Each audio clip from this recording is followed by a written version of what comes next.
ہم جنوبی پنجاب کے ایک چھوٹے سے گاؤں میں رہا کرتے تھے۔ یہ ہمارا جدی پشتی ٹھکانہ تھا۔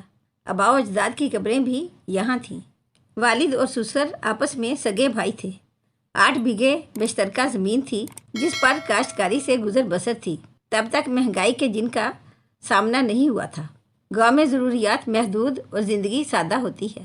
گھر میں فرنیچر نہ ہو تو بھی شان میں کمی نہیں آتی کہ چارپائی راحتیں جاں اور چٹائی بھی آرام دہ بچھونا ہو جاتی ہے، اور اسی طرح کے بستر پر سکون آتا ہے۔ گاؤں میں بجلی نہ تھی تو ٹی وی، ریفریجریٹر، کولر جیسی سہولیات بھی نہ تھیں۔ تبھی گرمیوں کی شدت اور سردیوں کی سختی نے ہم لوگوں کو خاصا سخت جان بنا دیا تھا۔ رات کو کھلے آسمان تلے بھی نیند آ جاتی تھی، اور سردیوں کی دھوپ سینکنے کا تو کیا ہی مزہ تھا۔ اچانک ایک روز گاؤں کی قسمت جاگ اٹھی اور ہمارے علاقے میں بجلی آ گئی۔ ہماری چھوٹی سی بستی کمکموں سے بکائے نور بن گئی۔ بجلی کی آمد کے ساتھ ہی دیہاتی زندگی میں تیزی سے بدلاؤ آیا۔ گھر گھر cooler, tape recorder, TV اور VCR چلنے لگے۔ یہ اشیاء دبئی اور سعودی عربیہ سے آتی تھی، کیونکہ یہاں کے اکثر دیہات مفلسی سے تنگ آ کر روزی کمانے کی غرض سے عرب امارات چلے گئے تھے۔ وہ جب آتے ایسی ہی اشیاء برائے فروخت لاتے تھے، لیکن انہیں فروخت کرنے کے لیے یہاں کوئی دکان یا مرکز نہیں تھا۔ میرے شوہر انور کو خیال آیا کیوں نہ ایک ایسی دکان کھول لیں جہاں الیکٹرانک سامان کی خرید و فروخت ہو سکے۔ سسر صاحب کے کافی رشتہ دار اور دوست وغیرہ سعودی عربیہ محنت مزدوری کے لیے گئے ہوئے تھے، اور یہ الیکٹرانک اشیاء آئے دن ان کے ذریعے گاؤں میں آتی تھی۔ سسر صاحب کے پاس اپنی زمین تھی، اس کا کچھ حصہ لبے سڑک تھا جس پر انہوں نے چند دکانیں تعمیر کر لی تھی۔ ایک دکان میں انہوں نے جنرل سٹور کھول لیا۔ بس پھر کیا تھا، دیکھتے ہی دیکھتے کاروبار چمک اٹھا۔ اب جو عرب امارات سے لوٹتا وہ اپنے ہمراہ لائی ان اشیاء کو سسر صاحب کے حوالے کر دیتا کہ بک جائیں تو رقم ہمارے گھر دے دینا۔ جلد ہی نزدیکی شہر تک ہمارے باڑہ جنرل سٹور کی شہرت پہنچ گئی۔ اب شہر سے بھی لوگ جوک در جوک رعایتی قیمت پر یہ اشیاء خرید کر لے جانے لگے۔ غرض 5 سال میں ہی ہم خاصے امیر ہو گئے اور خوشحالی کے مزے لوٹنے لگے۔ ایک روز انور نے کہا، بطول تم نے کبھی بڑا شہر نہیں دیکھا، چلو ان گرمیوں میں کوہ مری کی سیر کو چلتے ہیں۔ یہ میری زندگی کی پہلی سیر تھی۔ کار پر ملتان، لاہور، اسلام آباد سے ہوتے مری گئے۔ بہت مزہ آیا۔ بچوں نے بھی بڑے شہروں کی پر رونق زندگی دیکھی۔ واپسی میں لاہور میں 3 روز قیام کیا۔ چڑیا گھر، پارک، شالیمار باغ، قلعہ لاہور گھومے پھرے۔ جی چاہتا تھا بس یہیں رہ جائے۔ سیر و تفریح کے بعد جب گاؤں واپس آئے تو لگا کہ جیسے دل تو لاہور میں رہ گیا ہے۔ اب تو دیہات کی زندگی تنگے آب نائے جیسی تھی، اور ہم گویا کنویں کے مینڈک تھے۔ میں نے اصرار کیا، انور بہت رہ لیے دیہات میں، اب لاہور چل کر رہتے ہیں۔ واہ کیا مزہ ہے وہاں کی زندگی کا۔ کہتے ہیں کہ ایک بات بار بار منہ سے نکلے تو پوری ہو جاتی ہے، لیکن ہمارے معاملے میں سب سے بڑی رکاوٹ چچا جان یعنی سسر صاحب تھے۔ وہ جمع جمایا کاروبار چھوڑ کر لاہور جا بسنے کو ایک بڑی حماقت کہتے تھے۔ جب بھی انور ان سے اس آرزو کا اظہار کرتے، چچا جان کی تیوری پر بل پڑ جاتے اور ہم دل مسوس کر رہ جاتے۔ بے شک دنیا میں ہماری عزت تھی، دکان کی وجہ سے ہم علاقے میں بہت خوشحال تھے، لیکن ذہن سے لاہور شہر کی رونقیں محو نہ ہو پاتی تھیں۔ کہتے ہیں کہ جب گیدڑ کی موت آتی ہے تو وہ شہر کی طرف بھاگتا ہے۔ انہی دنوں چچا جان بیمار ہو کر راہی ملک قدم ہو گئے، اور ہم بدبختوں کے لیے بلی کے بھاگوں چھینکا ٹوٹا۔ ان کے مرتے ہی سارا اثاثہ فروخت کر دیا، اور اتنا سرمایہ ہاتھ آ گیا کہ بڑے شہر جا بسنے کے خواب کو تعبیر مل گئی۔ اتنی رقم پاس تھی کہ لاہور جاتے ہی ایک پوش علاقے میں چھوٹا سا بنگلہ کرائے پر لے لیا، پھر اس میں خوب عمدہ فرنیچر بھی ڈلوایا۔ بچے دیہات کے اسکول سے آئے تھے، لہٰذا ایک معمولی اسکول میں ہی داخلہ ملا۔ کچھ دن تو بڑے شہر کے سرور میں گزر گئے، روز باربیکیو اور ریسٹورنٹ کے کھانے کے مزے لیتے رہے۔ جب بجٹ پر زیادہ دباؤ پڑا تو بالآخر باورچی خانے کو آباد کیا۔ اب انور کو کاروبار کی فکر بھی ستانے لگی، کیونکہ رکھے ہوئے پیسے تیزی سے خرچ ہو رہے تھے۔ سچ ہے کہ ایک دن قانون کا خزانہ بھی خالی ہو جاتا ہے۔ تبھی یہ شہر میں گھوم پھر کر اپنے لیے موزوں بزنس کو تلاش کرنے لگے۔ اس طرح آٹے دال کے بھاؤ کا پتہ چل گیا۔ گاؤں کے کاروبار اور لاہور کے بزنس میں بڑا فرق تھا۔ یہاں صرف دکان لینے کے لیے لاکھوں درکار تھے۔ کاروبار کی سبیل کرتے کرتے سال گزر گیا۔ اس دوران بینک میں جمع پونجی ختم ہو گئی۔ اب خالی ہاتھ کس منہ سے واپس جاتے؟ رشتہ داروں کو کیا بتاتے جو بار بار کہتے تھے چلتا کاروبار ختم کر کے مت جاؤ۔ تبھی انور کو مشورہ دیا کہ بچے اسکول میں داخل ہیں، اب بہتر یہ ہے کہ یہاں رہ کر ہی کوئی کمانے کی سبیل کر لو۔ انور صرف میٹرک پاس تھے اور میٹرک پاس کو کیا اچھی ملازمت مل سکتی تھی۔ گاؤں والا اثاثہ تمام بک چکا تھا، وہاں جا کر رشتہ داروں پر کب تک بوجھ بن سکتے تھے۔ اسی فکر میں غلطاں ایک روز انور کی ایک دولت مند آدمی سے ملاقات ہو گئی۔ منیر صاحب ٹھیکیداری کرتے تھے اور لوگ ان کو سیٹھ صاحب کہتے تھے۔ ان کو ڈرائیور کی ضرورت تھی۔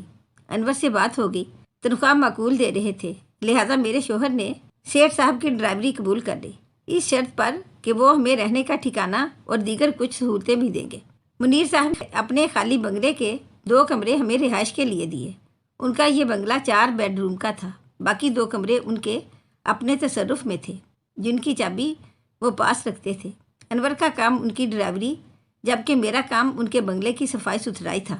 وہ جب آتے کھانا بنواتے اور میں کچن کا سارا کام سنبھالتی، بدلے میں بچا ہوا کھانا ہمارے حصے میں آ جاتا تھا۔ سیٹھ صاحب ہفتے میں 4 بار لازمی آتے، لیکن ان کی آمد سے کچھ دیر قبل ایک فیشنیبل چلتی پرزہ قسم کی خاتون بھی آ جاتی تھی۔ یہ سیٹھ صاحب کی گرل فرینڈ تھی یا محبوبہ، بہرحال اس کی اہمیت بہت تھی۔ یہ محترمہ کبھی خود آ جاتی اور کبھی سیٹھ صاحب انور کو فون کر کے کہتے کہ جاؤ اس کو لے آؤ۔ عورت کا ٹھکانہ انور کو ہی معلوم تھا، لیکن مجھے نہیں بتاتے تھے کہ یہ کہاں رہتی ہے اور کہاں سے آتی ہے۔ اس کا انداز ایسا ہوتا تھا جیسے وہی اس گھر کی مالک ہو۔ آتے ہی وہ صاحب کے بیڈ روم کی چابی مجھ سے طلب کر لیتی تھی۔ ملازمت کے پہلے روز ہی صاحب نے بنگلے کی چابی ہمارے حوالے کر دی تھی۔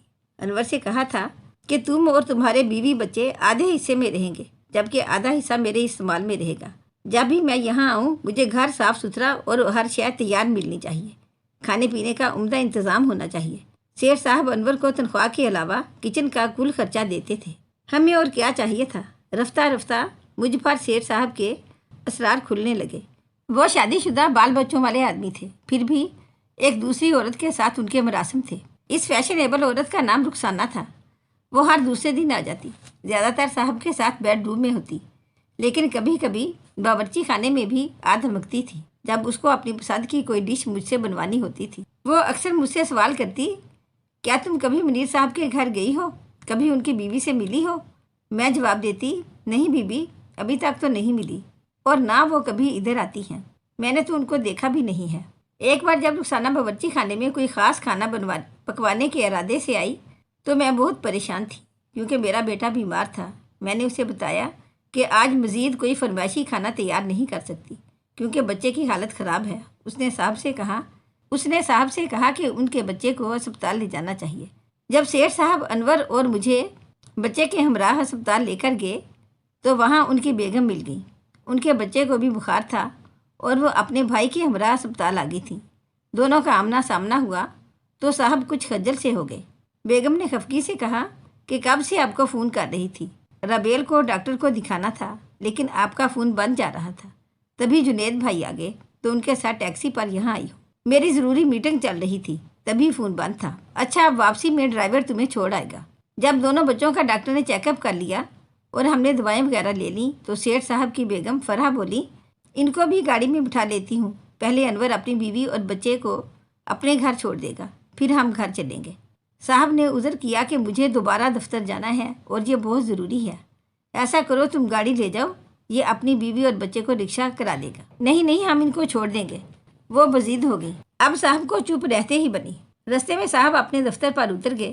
فرح بی بی بہت اخلاق والی تھی، اصرار کر کے ہمیں اپنے گھر لے گئی اور اچھی مہمانداری کی۔ پھر میرے میاں سے کہا کہ جاؤ انور، اب تم ان کو گھر چھوڑ کر آ جاؤ، تم نے میرے بچوں کو اکیڈمی بھی پہنچانا ہے، جلدی آ جانا۔ فرح بی بی کے اخلاق نے پہلے روز مجھے اپنا گرویدہ کر لیا۔ دل افسوس کرنے لگا کہ صاحب نے ناحق رخسانہ جیسی غلط قسم کی عورت سے ناطہ پال رکھا ہے، جبکہ ان کی اپنی بیوی اس قدر خوبصورت، باسلیقہ اور عمدہ اخلاق کی مالک خاتون ہے۔ سوچنے لگی، نہ جانے ان مردوں کا کیا مزاج ہوتا ہے کہ اپنی اچھی بھلی جیون ساتھی کو دھوکہ دیتے ہیں۔ مجھے معلوم تھا کہ رخسانہ صاحب کی منکوحہ نہیں تھی، پھر بھی وہ اسے خوب عیش کرا رہے تھے۔ اپنا بنگلہ اس کے لیے مختص کر رکھا تھا اور ہم لوگوں کو بھی اسی خاطر یہاں رہنے کی جگہ دی ہوئی تھی کہ عیاشی کا سفر جاری رکھ سکے۔ پہلے تو میں بہت خوش تھی کہ صاحب کے مہمان خانے کے علاوہ باقی سارا گھر ہمارے تصرف میں تھا۔ میرے بچے اچھے ماحول میں رہتے تھے، کھانے پینے کی کمی نہیں تھی۔ سیٹھ صاحب انور کو معقول تنخواہ دیتے تھے، لیکن جب فرح سے ملی تو ضمیر ملامت کرنے لگا۔ کہ ہم لوگ ان کی برائی میں شریک ہو گئے ہیں۔ اب پتہ چلا کہ صاحب کس قسم کے آدمی ہیں۔ وہ رخسانہ کبھی آدھی رات کو چلے جاتے اور کبھی رات بھر رہتے اور صبح جاتے تھے۔ سیٹھ صاحب کے ذاتی معاملات سے ہمیں غرض نہیں ہے، ہمیں تو رہنے کا ٹھکانہ، کھانا پینا اور اچھی تنخواہ سے غرض ہے۔ میں انور سے کچھ اس بارے میں کہنے کی کوشش کرتی تھی تو وہ یہی سمجھاتے تھے، جب مرد ایسی نوکری کو مجبوری کا حال سمجھ لے تو عورت بیچاری کیا کرے۔ ہم بھی تو اپنے گھر بار سے دور ایک طرح سے پردیس میں رہ رہے ہیں۔ اب جب سیٹھ صاحب کے گھر کوئی دعوت یا تقریب ہوتی تو اپنا ہاتھ بٹانے کے لیے فرح بی بی انور سے کہہ کر مجھے اپنے پاس بلوا لیتی۔ وہ میرا بہت خیال کرتی، رات کو گاڑی پر گھر بھجواتی اور کچھ رقم بھی دے دیتی۔ سچ کہوں کہ وہ اتنی اچھی تھیں کہ کم ہی بیویاں ایسی ہوتی ہیں۔ وہ انور کا بھی خیال رکھتی تھی، کھانے کا وقت ہوتا تو کھانا دیتی، میرے اور بچوں کے لیے کپڑے اور تحفے وغیرہ بھجواتی۔ جب سے میں فرح بی بی سے ملی تھی، رخسانہ سے نفرت سی محسوس ہونے لگی تھی، جو کسی دوسری عورت کے گھر پر ڈاکہ ڈال رہی تھی۔ فرح بی بی سے ملاقات کے بعد اب میرا جی نہیں چاہتا تھا کہ میں سیٹھ صاحب اور رخسانہ جیسی عورت کی خدمت بجا لاؤں۔ ان لوگوں کا احترام میرے دل سے جاتا رہا تھا۔ جلد ہی میں نے محسوس کر لیا کہ سیٹھ صاحب رخسانہ نامی عورت کے دام میں گہرے پھنس چکے ہیں۔ دولت اس پر لٹانے کے بعد اب اسے اپنی منکوہہ بنانے چلے تھے۔ یہ عورت بہت چلاک تھی۔ سیٹھ صاحب کی وفاشوار بیوی تو بے خبر تھی، اور یہ اب اس کی ایک روز فرح بی بی نے مجھے گھر بلایا۔ وہ بہت اداس نظر آئیں۔ اداسی کا سبب پوچھا تو رو پڑی، بولی پتہ نہیں میرے سرتاج کو کیا ہو گیا ہے، راتوں کو گھر سے باہر ہوتے ہیں، سیدھے منہ بات نہیں کرتے، اب تو خرچہ دینے میں بھی اتنی کنجوسی کرتے ہیں کہ ہر وقت پریشان رہنے لگی ہوں۔ ان کی آنکھوں میں آنسو دیکھ کر دل تڑپ گیا۔ میں بھی عورت تھی اور عورت کا دکھ سمجھ سکتی تھی۔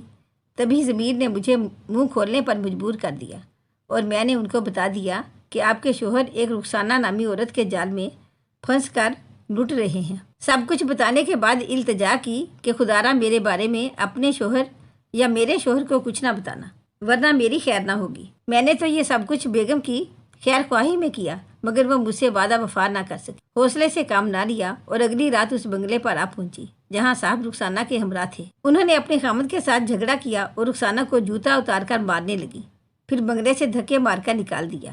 پڑوسیوں کے خوف سے سیٹھ صاحب نے یہ سب برداشت کیا اور رخسانہ کا بھی دفاع نہ کیا۔ انور باہر موجود تھا، اسی نے رخسانہ کو اس کے گھر پہنچایا۔ خیر بڑی مشکل سے یہ قیامت خیز قصہ نمٹا۔ صاحب اور بیگم فرح گھر چلے گئے۔ اس واقعے کے بعد سیٹھ صاحب کئی دن بنگلے پر نہیں آئے۔ خدا جانے وہ کہیں اور رخسانہ سے ملتے تھے یا کہ ملنا چھوڑ دیا تھا، کیونکہ یہ عورت بھی دوبارہ وہاں نہیں آئی۔ البتہ فرح بی بی فون کر کے مجھ سے صبح شام دریافت کرتی تھیں کہ وہ عورت پھر تو نہیں آئی۔ بالآخر انہوں نے سیٹھ صاحب کو بتایا کہ میں نے ہی ان کو رخسانہ کے معاملے کا بتایا تھا اور میری مخبری سے وہ عین رنگے ہاتھوں پکڑے گئے تھے۔ میں تو فرح بی بی کو بہت اچھی خاتون سمجھ رہی تھی، مگر میرے بارے میں انہوں نے بے رحمی سے کام لیا۔ یہ بھی نہ سوچا کہ جب ان کے شوہر کو علم ہوگا کہ میں نے مخبری کی ہے تو وہ ہم سے کیا سلوک کریں گے، یقیناً ہمیں تو باہر نکال دیں گے، اور انہوں نے ایسا ہی کیا۔ ایک ہفتے بعد صاحب نے انور کو بلا کر کہا کہ تمہاری بیوی نے میری بیوی کو میرے راز سے آگاہ کیا ہے۔ فرح نے خود مجھے بتایا ہے کہ بطول نے اسے ساری کہانی سے آگاہ کیا ہے، لہٰذا اب تم لوگ سامان باندھو اور میرا گھر خالی کرو، کیونکہ مجھے اب تم لوگوں کی ضرورت نہیں ہے۔ انور نے مجھے بہت برا بھلا کہا، مارنے کو دوڑے، بچے بیچ میں آگے، ورنہ شاید وہ میری جان لے لیتے۔ کہتے تھے نادان عورت تو کیوں پرائی آگ میں جلی، بدبخت تجھے کیا تکلیف تھی۔ اگر سیٹھ صاحب کسی عورت سے اپنے گھر ملتے تھے، یہ ان کا گھر تھا، جسے چاہے یہاں ملتے، ہمارا کیا واسطہ تھا ان کے ذاتی معاملات سے۔ ہم کو وہ تنخواہ دے رہے تھے، رہائش دی ہوئی تھی، بچوں کا علاج معالجہ کرا دیتے تھے، کچن کا خرچہ دیتے تھے، اور ہمیں کیا چاہیے تھا، کتنا فائدہ تھا ہمیں ان سے۔ اور سب سے بڑھ کر ہمارے بچے لاہور میں پڑھ رہے تھے، کل کلاں ان کی نوکریوں کے مسائل ہوں گے۔ ہم لاہور میں ہوتے تو یہ بھی کہیں نہ کہیں ملازمت پر لگ جاتے۔ اب ناچار گاؤں جائیں گے، چند بیگھہ زمین بک چکی، دکانیں فروخت کر کے آگے تھے، اب وہاں کہاں رہیں گے اور کھائیں گے کہاں سے۔ واقعی انور صحیح کہتے تھے، یہ میری ہی نادانی کہ مالکن کا بھلا کرنے چلی تھی، اور جب ان کے پیر جلے مجھے ہی جلا کر رکھ دیا۔ میری غربت اور برے دنوں کا ایک لمحے کو بھی نہیں سوچا کہ صاحب نے ان کو در بدر کر دیا تو یہ بیچارے کدھر جائیں گے۔ صاحب کے ڈر سے میں فرح بی بی سے ملنے بھی نہ جا سکی۔ آخر کار ہم گاؤں لوٹ آئے کہ کوئی چارہ بھی نہ تھا۔ والد صاحب نے مجھے رہنے کو 5 مرلے کا مکان دے دیا اور سال بھر کی گندم بھی جب تک وہ زندہ رہے دیتے تھے۔